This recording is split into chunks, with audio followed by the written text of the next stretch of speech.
తాజా కూరలలో రాజా ఎవరండి, ఇంకా చెప్పాలా వంకాయేనండి.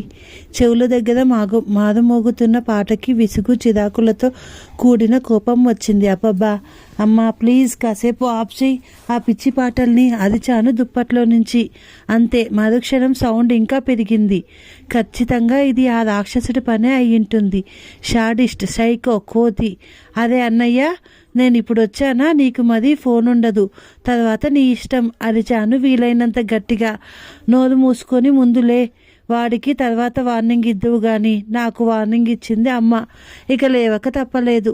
నేను చెప్పానా ఈ పాటకి ఖచ్చితంగా లేస్తుందని. అరుస్తున్నాడు మా ఈడియట్ వెనక నుండి ఆనందంగా. అసలు ఆ పాట రాసింది ఎవరు? ఇంకేం దొరకలేదా వంకాయ తప్ప? ఎప్పుడైనా తిన్నారా వంకాయ కర్రీ? అదే నేనైతే వంకాయ ప్లేస్లో బెండకాయ పెట్టి రాసేదాన్ని. అయినా వంకాయతో నా శత్రుత్వం ఈనాటిది కాదు, ఏళ్ళ నాటిది. నా చిన్నప్పటి నుండే మొదలైంది ఈ యుద్ధం. ఎందుకో తెలియదు కానీ వంకాయ కూరంటే పిచ్చి మా తాతయ్యకి. అదే లెవెల్లో అంటే 4 సెంట్లున్న మా పెదడంతా వంకాయ మొక్కలతో నింపేశాడు. ఇక అప్పటి నుండి వారంలో 6 రోజులు 12 పూటలు మా ఇంట్లో వంకాయనే. చిన్నప్పటి నుంచి వంకాయల్ని చూసి చూసి వాటి మధ్యలోనే ఉండి అవే తిని పెరిగినందుకేమో వంకాయ అనే పేరు వింటేనే ఒళ్ళు మండే స్థాయికి వచ్చాను. అమ్మ ఆ కూర వండినప్పుడల్లా నాకు ఉపవాసమే. కేవలం ఉపవాసమే అయినా బాగుండేది. తిననందుకు నాన్నతో దెబ్బలు, నానమ్మ ఉపన్యాసాలు. నా బాల్యమంతా ఇలానే గడిచిపోయింది. ఇప్పుడు తలుచుకుంటుంటే నా మీద నాకే జాలేస్తుంది. చి, అంత వంకాయ వలనే. మధ్యాహ్నం కిలోమీటర్ నడిచి స్కూల్ నుండి ఆకలితో ఇంటికొచ్చి ఆవుదావుదమంటూ తినేద్దామని కంచెం ముందు కూర్చొనేసరికి ఎదురుగా గిన్నెలో వంకాయ సాక్షాత్కరించడంతో చప్పున చల్లారిపోయేది నా ఆకలి. ఎక్కడ లేని నీరసం వచ్చేసేది. ఆ టైంలో నాకే కానీ మ్యాజికల్ పవర్స్ ఉంటే గిన్నెలో ఆ వంకాయ కర్రీని అబ్రకదబ్రా అంటూ బెండకాయగా మార్చేసేదాన్ని. కానీ ఏం చేస్తాం, అనుకున్నవన్నీ జరగవు కదా. నెలలో 20 రోజులు నా లంచ్ బాక్స్లో అదే కర్రీ కనిపించిన కారణంగా కాలేజీలో నా నిక్నేమ్ వంకాయగా స్థిరపడిపోయింది. ఫ్రెండ్స్, సీనియర్స్, జూనియర్స్, ఆఖరికి సార్స్ కూడా అలానే పిలిచి పిలిచి నా అసలు పేరు మర్చిపోయే స్థాయికి వచ్చేశారు. అసలే కోతి, ఆ పైన కళ్ళు తాగింది, నిప్పు తొక్కింది అన్నట్టు తయారైంది నా పరిస్థితి. నాకు ఆ పేరంటేనే చిరాకంటే అదే నా పేరు చేశారు ఈ పిచ్చి మొహాలు. నేనే కానీ ప్రధానమంత్రి అయితే ఫస్ట్ వంకాయల్ని పూర్తిగా బ్యాన్ చేసేదాన్ని. లేకుంటే కనీసం మా ఫ్యామిలీని వంకాయలు లేని ఊరికైనా తీసుకెళ్ళి వదిలేసి పోయేదాన్ని. నా తలనొప్పి తగ్గేది. వంకాయలు వంకాయలు వంకాయలోయ్ ఓ విధంగా సాగదీస్తూ ఇంటి ముందు నిలబడింది కాంతమ్మ. ఇదొక్కటి ప్రపంచంలో ఇంకేం దొరకనట్టు ఎప్పుడూ అవే అమ్ముతుంది. పొరపాటున ఎప్పుడైనా పెరట్లో వంకాయలు లేకున్నా రెడీమేడ్గా అందిస్తుంది. ఏంటో అందరూ నాకు శత్రువులే. ఏంటి వందనాలమ్మా, కావాలా వంకాయలు? పిచ్చి కోపం వచ్చింది నాకు. అక్కర్లేదమ్మా, మా పెరడంతా అవే, కావాలంటే 10 బుట్టలు నువ్వే తీసుకెళ్ళు, కొబ్బరికాయ కొడతాను నీకు అని చెప్పేసి వెనక్కి తిరిగేసరికి 2 నిమిషాలు అయింది. నా గుండె ఆగింది. పెద్ద గిన్నె నిండా చేతుల నిండా వంకాయలతో వస్తూ కనిపించారు నాన్న. అబ్బా, తలకాయ పట్టుకోవడం నా వంతయింది. మళ్ళీ వంకాయలా ఏడుపు మొహం పెట్టాను. నోరు మూసుకో, అసలు నీ బాధపడలేకనే వారంలో 2-3 సార్లు మాత్రమే వండుతున్నాగా, ఇంకా ఎందుకు ఏడుపు అన్నారు.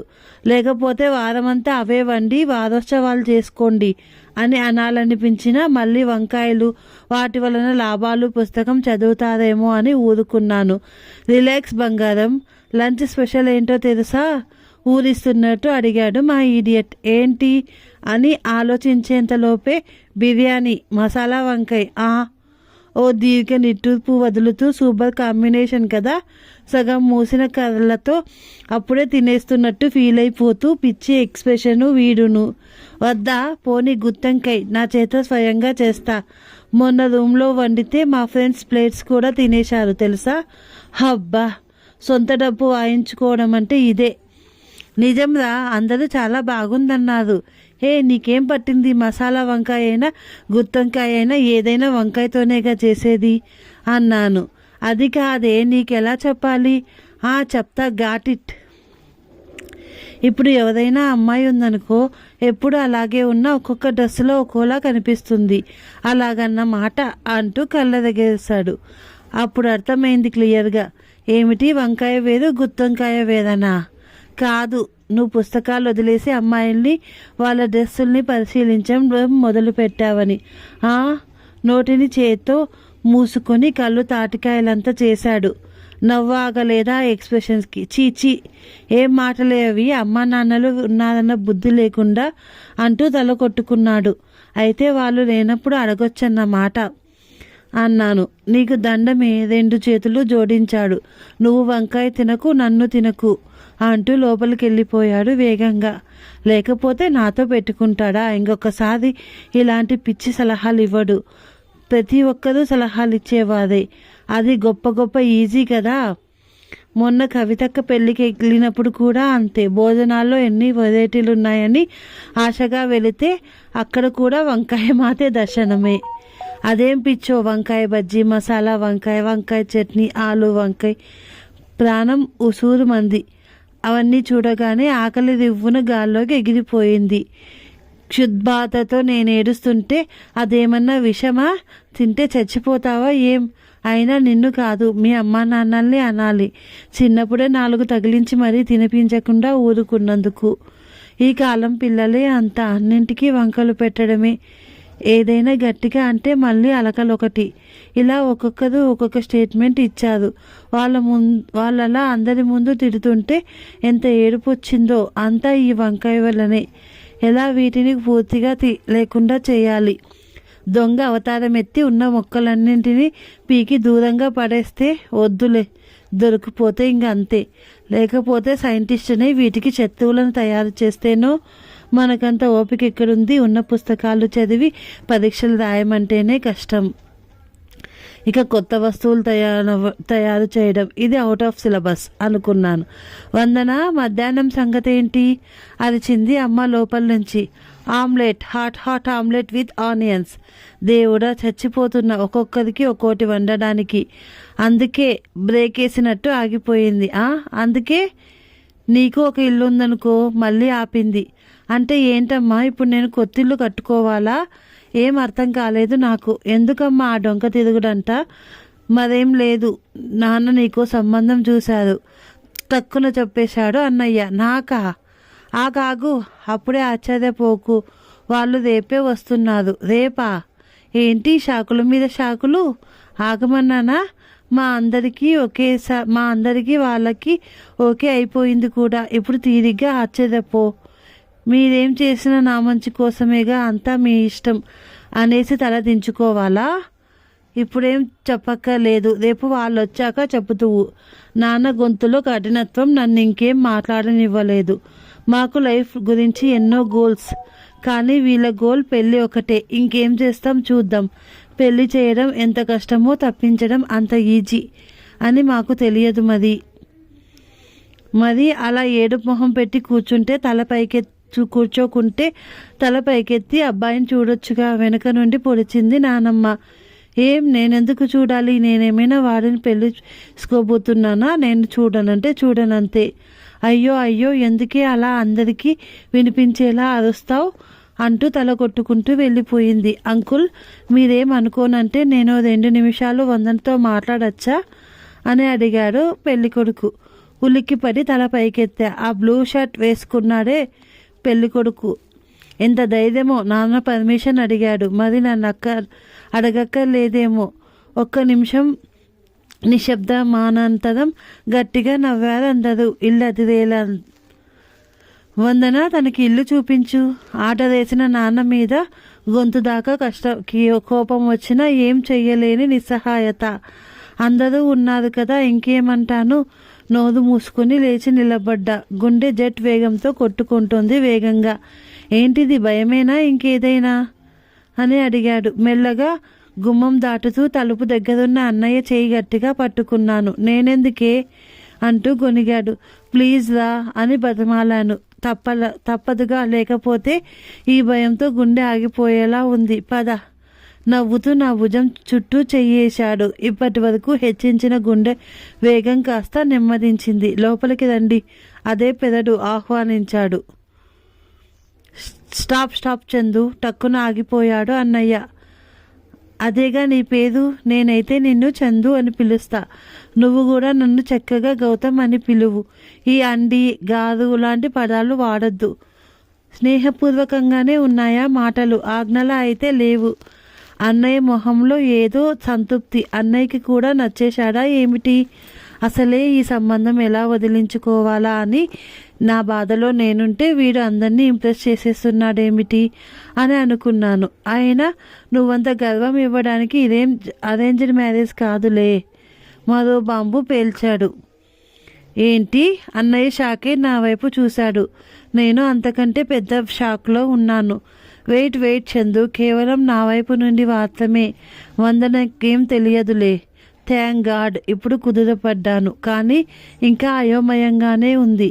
నిజం వందన, నాది 5 ఏళ్ల ప్రేమ తెలుసా? నా వైపు చూశాడు. మరి నాకేంటి? ఈ ముఖాన్ని ఇంతకు ముందు చూసిన గుర్తు కూడా రావడం లేదు. మనిద్దరం ఒకే కాలేజ్, నేను నీ సీనియర్. ఒక్కో బాణం వదులుతున్నాడు. నేను నీకు చెప్తానే అనుకో, నువ్వు టక్కున కాడనేస్తావు. నాకు ఆ నమ్మకం ఉందిలే. ఎంతో కష్టపడి నిన్ను ఇంప్రెస్ చేయాలి. నా టైం బాగాలేక అంతలోనే మీ వాళ్ళకి తెలిసిపోయిందనుకో, మళ్ళీ గొడవలు తిట్లు. ఉఫ్, అందుకే షార్ట్ కట్ వెతుక్కున్నా. ఎలా ఉంది ఈ ఐడియా అంటూ నవ్వాడు భీముడిలా. నేను అన్నయ్య ఒకరి ముఖాలు ఒకరు చూసుకుని జాయింట్గా గౌతమ్ వైపు చూసాం, అర్థం కాని మొహాలతో. ఓకే మరి అలా పిచ్చివాడిని చూసినట్టు చూడకండి అన్న చెల్లెళ్ళిద్దరు. డైరెక్ట్గా పాయింట్లోకి వచ్చేస్తా. నిజం వందన, నువ్వంటే నాకు చాలా ఇష్టం. అందుకే పీజీ అవ్వగానే ఉద్యోగ ప్రయత్నాల్లో పడ్డా. ఇదంతా చెప్పి బలవంతంగా ఒప్పించాలని కాదు, కానీ ఎలా చెప్పాలో తెలియక అంటూ ఆగిపోయాడు సందేహంగా. చెమటలు పట్టాయి. గడగడ వాగుతున్న గౌతమ్కి అది వింటున్న మాకు కూడా. ఇలాంటిది నా లైఫ్లో జరుగుతుందని ఎప్పుడూ అనుకోలేదు. వందన ప్లీజ్ ఓకే చెప్పకవా? నాకు స్మోకింగ్, డ్రింకింగ్ లాంటి అలవాట్లు ఏమీ లేవు. మేల్ ఈగో ప్రదర్శించకుండా నీ ఇష్టాలకు అభిప్రాయాలకు విలువ ఇస్తాను. ఏ కష్టం రానివ్వనని భవిష్యత్తులో చెప్పలేకున్నా వచ్చిన ప్రతి కష్టంలో నీకు తోడుంటాను అంటూ ఆర్ద్రంగా వినిపిస్తోందా గొంతు. ఏమిటి ఈ సందిగ్ధ అవస్థ? నాకేం అర్థం కావట్లేదు. అంతా పిచ్చిగా ఎస్ అనాలని లేదు, నో అనాలని కూడా లేదు. నా మీద ఇంకా ఏమైనా సందేహాలుంటే మీ నాన్నని అడగండి. ఆయనేం ఆషామాషా కాదులే. ఓ కమిషన్ వేసి మరీ ఎంక్వైరీ చేసి అప్పుడు ఒప్పుకున్నారు పెళ్లి చూపులకి అన్నాడు. నిస్సహాయంగా అన్నయ్య వైపు చూసా. తలూపాడు తనకు ఓకే అన్నట్టు. మరి నా సంగతి ఏమిటి? నాకే తెలియలేదు. రా గౌతమ్కి తోట చూపిద్దాం అంటూ అన్నయ్య పిలిచాడు. అసంకల్పితంగా వాళ్ళతో నడుస్తున్నా కానీ ఆలోచనలు ఎక్కడికెక్కడికో వెళ్ళిపోతున్నాయి. గౌతమ్ నాకు నచ్చాడా? ఖచ్చితంగా నచ్చకుండా మాత్రం లేడు.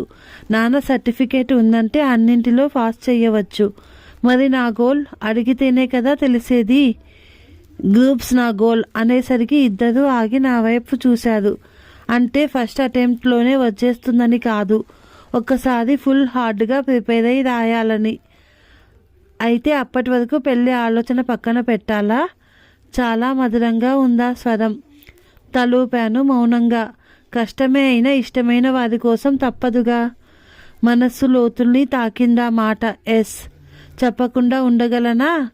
అన్నయ్యని చూసి నవ్వేశాను. ఓకేనా?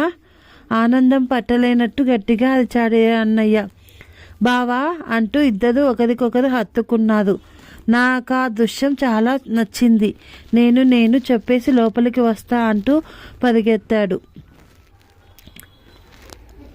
థ్యాంక్ యూ వందన. అసలు నేను అంటూ ఆగిపోయాడు మాటలు రానట్లుగా. నిజంగా నేనంటే ఇష్టమా? ఎందుకో అలా అడగాలనిపించింది. నిజంగా ఒత్తి పలికాడు. ఎంత? చాలా చాలా అంటే చాలా.